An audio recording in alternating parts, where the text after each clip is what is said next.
Okay, so a lot of owner operators are struggling in 2025. They just cannot grow. They cannot save any money for rainy days. They cannot keep the equipment running, stuff like that. Why is that? Because they're just doing it wrong. Period. They're just doing it wrong. They're not running spot market freight the right way like it's supposed to be ran. So I decided to do a training, which would be a part one training on how to run load boards and how to run the spot market free. All right, I did it in my school group. It was a private training, but I recorded it. So I'm going to put it on YouTube and bring it out to everybody else. Okay, so if you're an owner operator and you're trying to figure out how to get your business rolling, how to be better, and how to be profitable or more profitable in your business, you definitely want to watch this. And if you're a freight dispatcher, because if you're, in my opinion, if you're a freight dispatcher, you should be more of an consultant to a owner operator instead of just being a dispatcher. That will set you apart from the rest. Okay, so make sure you watch the video all the way to the end. I might just have something special for you at the end, but you got to watch it all the way through. Check it out. Okay, so let's check the video out. So we're gonna go over basically mastering profit and loss for owner operators, smart load choices, and weekly focus. And the reason why I picked this is because a lot of owner operators have been struggling, and I'm gonna give this slide deck to everyone, so you don't have to worry about writing anything down as far as the slide decks that's on the slide, because I'm gonna give everybody the actual slides to everyone in the training, right? But if you want to take some extra notes, by any means, definitely do that, right? And I'm gonna provide everybody the recording as well. So I've noticed a lot of owner operators, they get stuck picking load by load when it comes down to them running on a weekly basis. They focus a lot, on one load at a time, right? And it's like, oh man, they focus on one load at a time. And it's like, hey, I need to run for, let's say, $3 a mile plus on every single load. Well, that's not good to focus on one load at a time. It's more better to focus on the end of the week and look at your profit loss at the end of the week with everything. So that's what the training is going to involve today. So let's get into it. Mastering profit and loss for owner operators, smart load choices, and weekly focus. Once again, it's same for owner operators, but if you're a freight dispatcher or logistics coordinator, you definitely want to learn this. And the reason being is because you can help your owner operators. All right. Um, and you want to help your own operators in every way possible that you can do that. Okay. You don't want to just look at being a dispatcher if you're a freight dispatcher. You want to actually be more of a consultant, right? And when you do that, your offer is going to be a better offer. So definitely listen up to the training, learn the training, just like you're an owner operator. Okay. So learn how to stop leaving money on the table, start maximizing your truck profits through smart load selection and weekly financial tracking. That's what we're going to talk about today. Let me, all right. So why tracking matters more than just hauling loads. Many truckers focus on daily income or single loads. We just talked about that. But that's like watching stress instead of the forest, right? I mean, watching trees instead of the forest. I'm sorry about that. And it's true because a lot of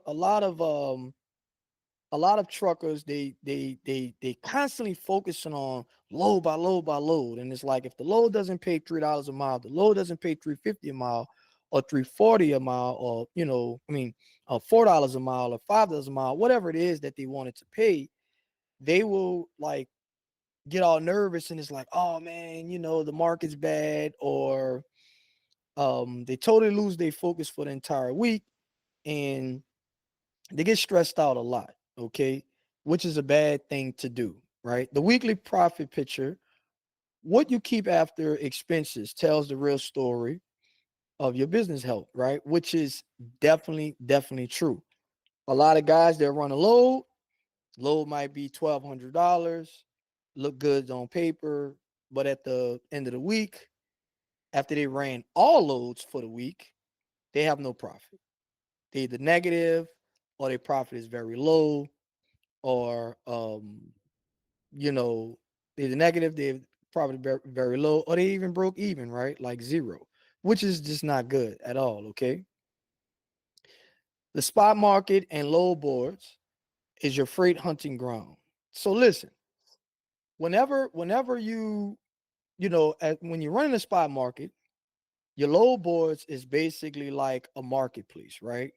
What are load boards? Websites that connect truckers with available freight from shippers and brokers. When you go on a load board, that's where you're gonna have, especially in these times, these days, you're gonna have a lot of direct shippers on there. That's another thing that everybody needs to understand. Sometimes when you can't get what you think a broker approved, it's probably because they're a direct shipper and they're not a broker, right? Sometimes direct shippers are on the low board, and a lot of them are getting on the low board even more now because they just don't want to deal with brokers, right? Because a lot of brokers are going out of business. And when they go out of business, the shipper still has to pay the invoices to the truckers that they never paid. That's a whole nother conversation and training for another day. We're not going to get deep into that today. But you're gonna see a lot of um shippers on the load boards today, right? So the load boards is where you go to prospect, it's where you go hunt, it's where you go, find loads, market yourself. You post your truck to the load boards, right? And say, hey, I have this available truck, this empty 53-foot flatbed, this empty RGN 129 in the well, this empty 53-foot 102 step deck, this empty hot shot, whatever it is that you're looking to present to the marketplace, and let them know, hey, I have a truck that, let me let this person in. I have a truck that wants to, 1 second. Okay, we're good. I have this truck that wants to, that has um, this available trailer that can provide this service to you. Uh, would you like to hire my truck? Would you like to pay us to haul this load, right? Finding the right load board, right? Understand, depending on the equipment that you're running, is going to depend on the type of load board that you're going to get. All load boards are not the same, right? Let me make sure everybody's muted. So, so, all right. So every load board is not the same, okay? Understand that. Internet Truck Stop is the best load board for open deck by far. As of right now, you're not going to find anything better than that for multiple different reasons. DAT is going to be your best load board for dry van and reefer by far. Um, I think they have Seculus. I can't remember the name of it, but it's more for like box trucks and stuff like that. You could do some business with, you know, DAT as well for box trucks and stuff like that. But if you're gonna be doing open deck, which I recommend to do for various reasons, my community is based around open deck, right? But no matter what you have, what type of equipment you have, you always want to get the right load board, all right? Evaluating loads, look behind the pay rate to see if a load is truly profitable for your operation. This is where cost per mile comes in at. You have to understand your cost per mile to even know that a load is profitable. If you don't understand your load per mile, then you don't know if a load is profitable or not. Don't just go off of what you think a load should pay. You need to know how profitable is it going to be when you haul this load. You understand what I'm saying? Um, a lot of people, they just kind of like go on YouTube, or they heard what another one of their friends say or someone else say, and they say, oh, you're supposed to be hauling this load for $2.50 a mile. Oh, you're supposed to be hauling that for $3 a mile. Oh, you're supposed to be, but what's profitable for them doesn't mean it's going to be profitable for you. As an operator, you need to know what is profitable for you, right? Well, the first thing you have to do, you need to figure out what is your cost per mile. How much does it cost for you to actually run your equipment, actually run your operation, right? The hidden cost of picking the wrong load. A load might pay well, but still cost you money if you don't calculate the expenses, cost per mile. All right. High paying load, 4,600 load from Louisiana to Detroit, looks great on paper. Real cost analyst, fuel, maintenance, taxes, and time add up quickly. You might throw some, if it's oversized load, you might throw some permits in there. If it's an overweight load, now a permit is gonna go from $40 to $60 a state to $100 to $150 a state. Big difference, right? And if you're going from Louisiana to Detroit, which is Michigan, in Michigan, guess what? That's a lot of states you got to cross. So you got to understand, what is the cost per mile here? What is it going to cost you to do this load, right? Deadhead problem. If you can't find a good return load, you might drive back empty and lose money. I see a lot of guys, they haul loads that seems to be great for a cost per mile. All right. And they're like, well, it pays good because it pays $3, $4 a mile. But in reality, does it really pay good? Because when you get to where you're going, how much are you going to have to take coming out, right? And vice versa. They might look at a load, let's say it pays $2.50 a mile, and it's like, oh man, it doesn't pay $3, it doesn't pay $4. What value of that load is for you? Is it going to get you where you're going? Is it going to, where you want to go?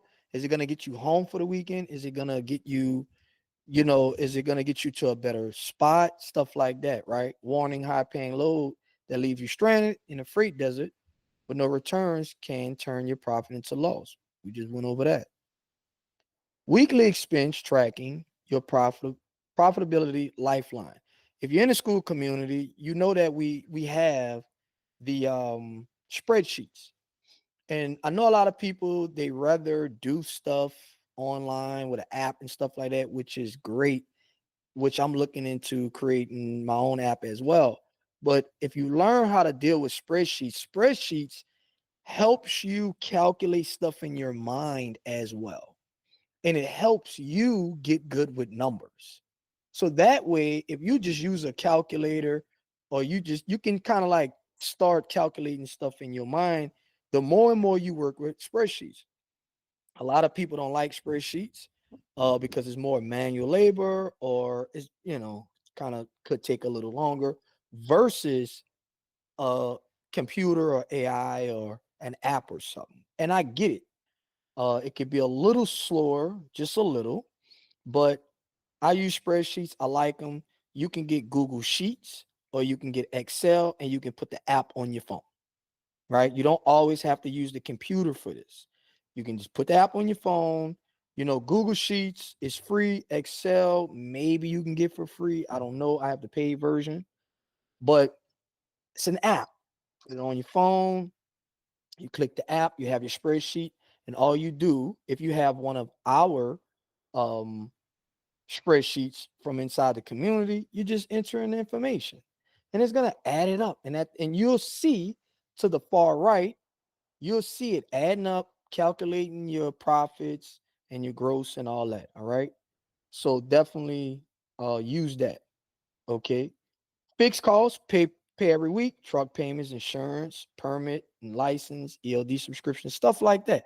These are the type of things that um every single week is not going anywhere. You're gonna have to pay it no matter what. Now they have variable costs, which change weekly. Your fuel, your maintenance, Because if you park the truck, guess what? You don't have no fuel costs. Versus if you're running a truck, you're running it a lot, you're gonna have a lot of fuel costs. Maintenance and repairs, meals on the road, tools and parking, stuff like that, right? Once again, use simple tools like spreadsheets, trucking apps, stuff like that, right? Focus on weekly revenue. This is a big one. This is a big one. And this is what owner operators struggle with a lot. Okay. I've been talking about this throughout the whole video.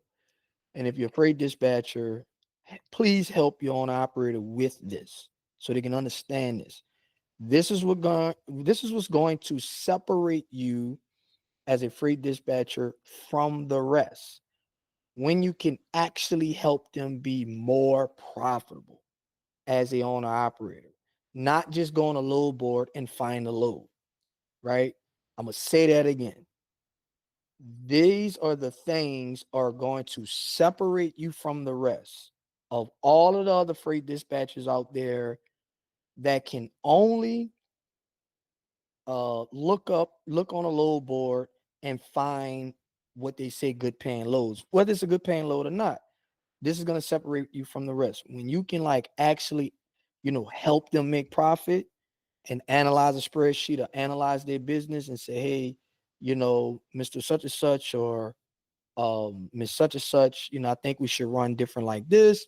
I've noticed when you were running, Texas to Alabama and Alabama to like Tennessee and back to Texas, which is the southern region, your fuel bill was right at $1,300 a week. Ever since you started running up in the northeast corner, you did go up, to maybe 8,000-9,000 a week, but your profit went down to 2,500 a week. And I looked, your fuel bill went up to 2,500 a week or 2,000 a week, and you encountered an extra 500 in tolls over the course of a week, right? And you went out there for 2 weeks, and I ran the difference. If you run in the southern region, I looked it up. Not I think, you actually have it down. You have data. You have history. You plugged in the numbers. Guess what you can say? Hey, look, you ran the same miles. You actually was more profitable, and you ran the same days. You ran the same miles, and after that, you was more profitable, right? I think we should go back to that. Now, guess what? You're more valuable as a freight dispatcher. Way more valuable.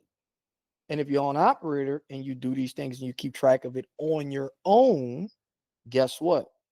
You're going to be more profitable. And this is why when the time comes, when freight gets bad and the market is bad or the market slows down or whatever it is, or it shifts, we have a freight shift. A lot of guys don't even know that this is even happening because they have no data. They have no data. They're not keeping track of anything. They're not looking at their numbers. They don't know, right? So trucking income goes up and down like a roller coaster. Looking at just one day or one load can make you feel rich or poor. Period. Like, you want some anxiety as a owner operator, constantly look at every single load that you're hauling every day and just look at the rate per mile. And it's like, oh man, this one don't pay too good. You will have anxiety every single day that you do that. Don't do that. And if you're a freight dispatcher, help your own operator to not do that, right? Help them. Weekly totals give you a big picture. That helps you make smarter decisions, smart strategy. Set a weekly revenue goal instead of daily targets. This helps you avoid taking bad loads out of desperation in slow days and overbidding loads you think should pay you more. We talked about that earlier. If you're putting a load like me, I've been doing it for years. Um, so I just kind of know the market, right? But if you if you go from if you're running from Texas to Alabama, you go from Houston to Alabama. It's probably going to pay you anywhere from two with a flatbed, a legal flatbed load going from Houston, Texas, legal tarped load going from Houston, Texas to Tuscaloosa, Alabama, which is North Alabama, right? It's probably going to pay you anywhere from 220 to 250 a mile on average, right? But if you pull a load from Tuscaloosa, Alabama, going back to Houston, it's probably going to pay you anywhere from 250 to 350 a mile going back. Now watch this. If you don't understand that data, you don't understand that market, and you're not keeping track of your numbers, you might think that 220 to 250 going back to Alabama is like, oh man, this pays bad. This doesn't pay good. Well, it depends on where you're going and what are you going to do next, right? Because some guys, they jump from bad market to another bad market, right? Or they jump from bad market to good market to bad market to what they think is a good market or whatever. The goal is to jump from market to market. When I say market to market, meaning an area of the country, right, where they have loads, and you want to have a set goal for the end of the week, and at the end of the week, you want to hit that target. So you can run from area to area. So you might go from Houston to, from Dallas to Houston, Houston to Georgia, from, Atlanta, Savannah, and then Atlanta, Savannah to the Carolinas, and Carolinas back to Dallas, whatever, finish your week. If you do that, you want to make sure at the end of the week, you hit your target. Also, another thing is you don't want to, a lot of guys, they rush, not understanding where they're at in the country, right? If you're in, once again, Tuscaloosa, Alabama, it's nothing to get a load and get it first thing in the morning. Okay. Another thing is, but if you're in like San Antonio or Victoria, Texas, it might be harder to get a load. Another thing is, you know, knowing what's the value of your truck. Okay. Do you have tarps? Can you haul coils? Do you have 20 straps instead of like the average 12 to 15? Well, why do you need 20 straps? A lot of pipe loads need 20 straps. A lot of steel loads need 20 straps, right? Do you have all the chains and binders that you need? Can you haul equipment, right? Do you have ramps on your trailers, or you don't have ramps, right? Do you have 8-foot tarps instead of 6-foot tarps? Oh, I don't want to throw 8-foot tarps. Okay, well, you know, understand you're less valuable. All right. You're not as valuable as the other truck. All right. Um, do you know how to haul coils? Do you haul oversized? Or you don't haul oversized, right? All these type of things you got to think about, when you bidding on these loads. All right. How to evaluate loads before you haul. Know your numbers. We keep talking about this. I'm going to continue to talk about this because a lot of truckers, they do not know their numbers at all. They don't keep track of it. They don't know it. They just don't know it. Calculate your cost per mile, including all expenses, fuel, maintenance, insurance, truck payment. Example, if your cost is 185 per mile, loads paying less than that mean you're losing money. Okay? You're basically running for free. If you're running a load for $1 a mile, $1.50 a mile, you're not only running for free, you're paying to run the load. Let me say that again. If your cost per mile is $1.85 a mile, which is to the higher side, by the way, that's pretty high. But if it's 185 a mile and you pull a load that's, let's say, 1.85 subtract 1.5. If you pull a load for $1.50 a mile, you're paying, you're literally paying 35 cents a mile to run that load. You're running at a loss. How do you know that? Well, because you're keeping track of your numbers. If you don't keep track of your numbers, you won't even know that you won't even know this. You won't know, which a lot of truckers are not keeping track of their numbers. A lot of owner operators, they do not keep track of their numbers. That's why I scream it to the top of my lungs all the time, because they don't keep track of their numbers. Once again, use simple tools and make the right choice. All right.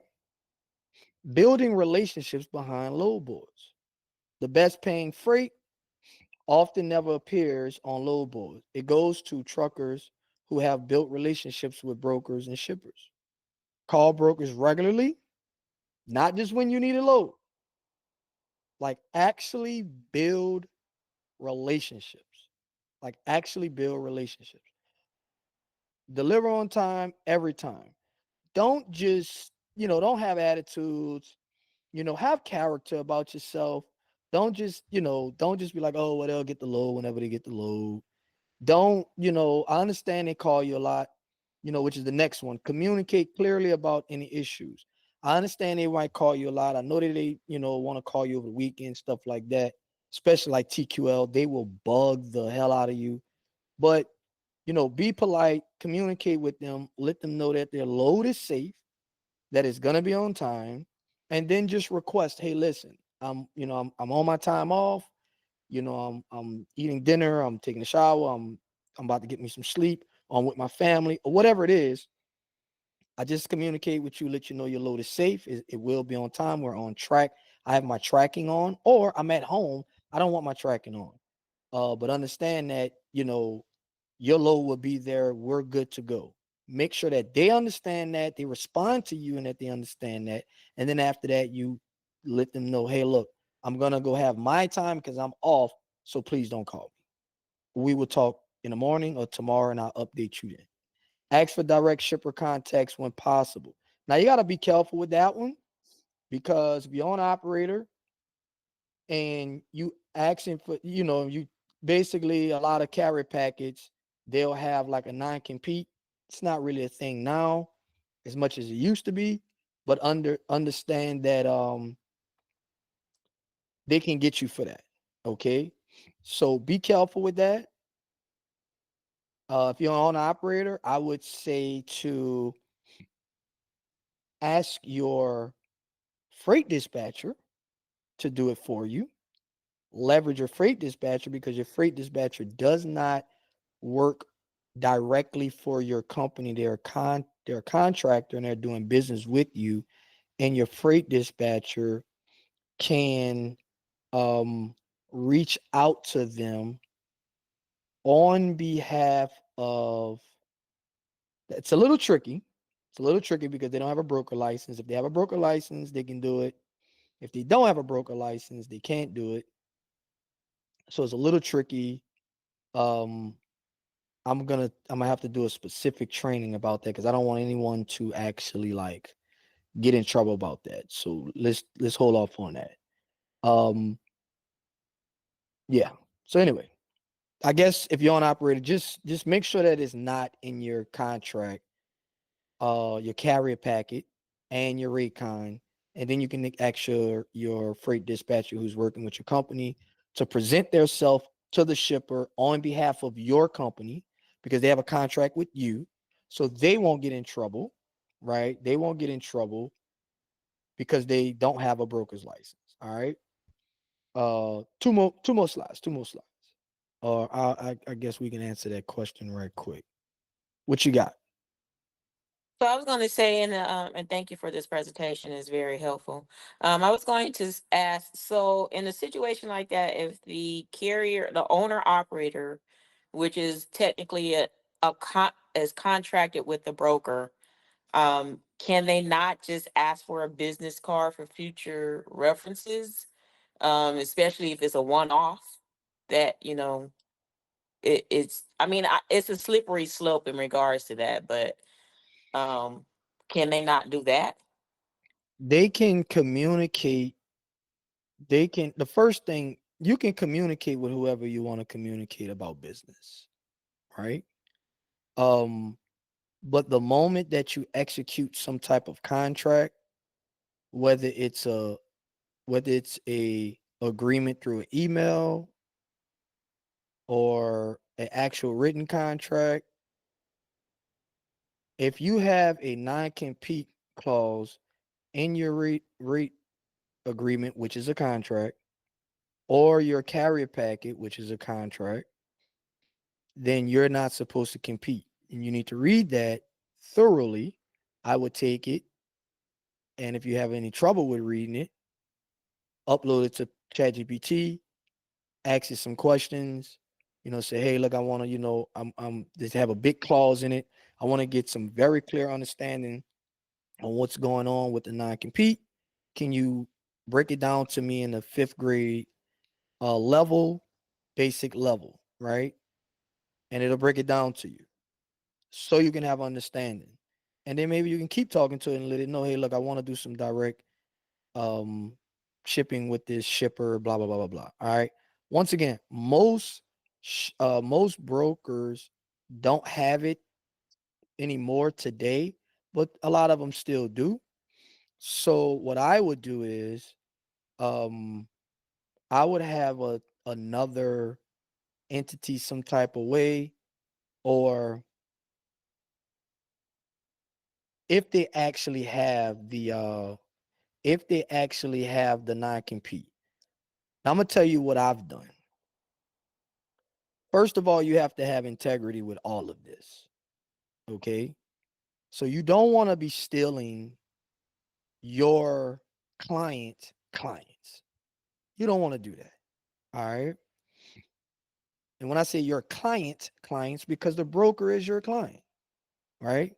So you don't want to be stealing their clients that they worked hard to give to you, or help you with make money, right? So you don't want to do stuff like that.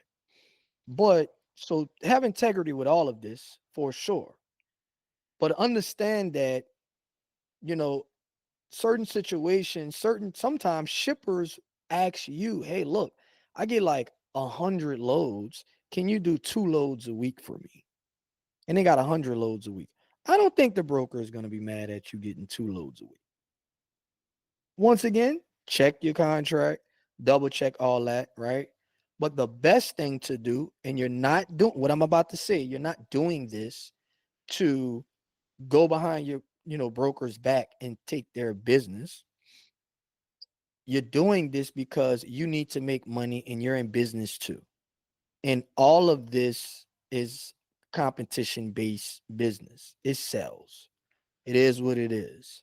Get over it. Whether you're a broker or you're a trucker or whatever, it's no difference than another trucker coming in and pulling loads, and they pulling it cheaper than you and providing a better service or whatever. And they take the loads from you and they give it to the other trucker. Same thing. It's just, it is what it is. It's business. Welcome to business. But the best thing to do is spend you about $750 on a cheaper side for a quarter of broker insurance. Spend you about 200-300, and then set up a broker. Just set up a brokerage. And every quarter you spend about $750. And now you can run all your loads through your brokerage. Do not put the carrier authority and the broker authority together. Have them separate. Two totally different names. Like you might have RJ Logistics, right? Which would be your trucking side, and then you might have RJ Holdings, which would be your broker side, your broker authority, right? Same name, but just a little different, whatever at the end, right? Or RJ Trucking. I don't really like naming trucking companies trucking, and that's for a whole nother reason. When it's time to get loans and risk management, stuff like that, especially when it comes down to lawsuits and stuff like that. Um, logistics is better than trucking. But if you have a company that's called RJ Trucking, then do the brokerage could be RJ Logistics, right? I'm telling you something I've actually done myself. All right, real world example. Turning around a loss making week. So this is, like an example of a guy that run with me, right? I was working hard, barely covering my costs. Once I started tracking my weekly expenses and being pickier about loads, everything changed. And when you say pickier, meaning like just understanding like loads, right? Not just running anything and jumping everything. His name is Cody, owner operator from Louisiana. Before tracking is $1,000 weekly profit. After changes, weekly profit 2,500. Big difference. Notice what I have there. Um, Profit. You understand what I'm saying? Profit. I need to change that. Uh, Profit. Weekly profit, not weekly gross. Weekly profit. A lot of guys need to focus on their profit.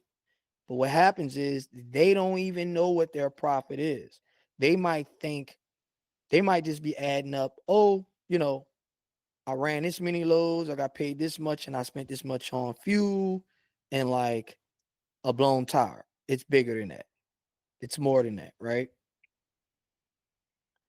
And last but not least, your roadmap to profit, weekly focus plus smart load selection equals success. Track weekly, not daily.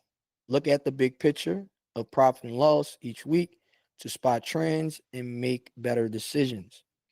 Know your true costs. Calculate exactly what it costs to run your truck per mile and don't take loads below that number. Build relationships. Connect with good brokers and shippers for better loads that may never hit the public load boards. That's very big. I have an iPhone, so on iPhone, you can schedule out texts. I send out scheduled texts a lot. Like the day before, I'll just set up personal text to brokers that I know, right? Schedule it for the next day at about 8 a.m. or 7 a.m., depending on where they're at. And it'll send out saying, hey, I got an empty truck in this area. Do you need him? I got an empty truck in that area. Do you need him? I got an empty RGN in that area. Do you need him? Whatever, right? And that way, I just sent out that text. And I'm like top of mind. Because they might not, think about how many truckers and dispatchers are hitting them up in a day. Why, most of the time they don't care about really. It's like they just post a load and it's gone. It's gonna fly off the load board. But a lot of times they don't feel like getting set up with a new carrier. They want to deal with somebody they trust, they know, whatever. So I just schedule a text. Text go out while I'm working, bam, right? Uh, you know, Build relationships, connect with good brokers and shippers, better loads. That may never I went over that. Plan routes. Consider where a load will leave you and whether you can find loads coming back. Like that's very, very important to plan the week out. How do you see yourself running in that week, right? If you're gonna run over here, and how do you want the week to end, right? And with that being said, you want to start the week how you want it to end, right? And keep track of everything, right? Remember, profits isn't just about hauling; it's about smart hauling. Okay. Okay, so you watched the whole video and now you made it to the end. So this is what I have for you, right? So now you understand that you need to run a certain way as a owner operator, and maybe you're a free dispatcher and you need to learn how to be more of a consultant to an owner operator and not just sit behind a computer and book loads all day, right? You need to become more valuable. Well, I have a solution for you. Go on ahead and hit the link down below in the description.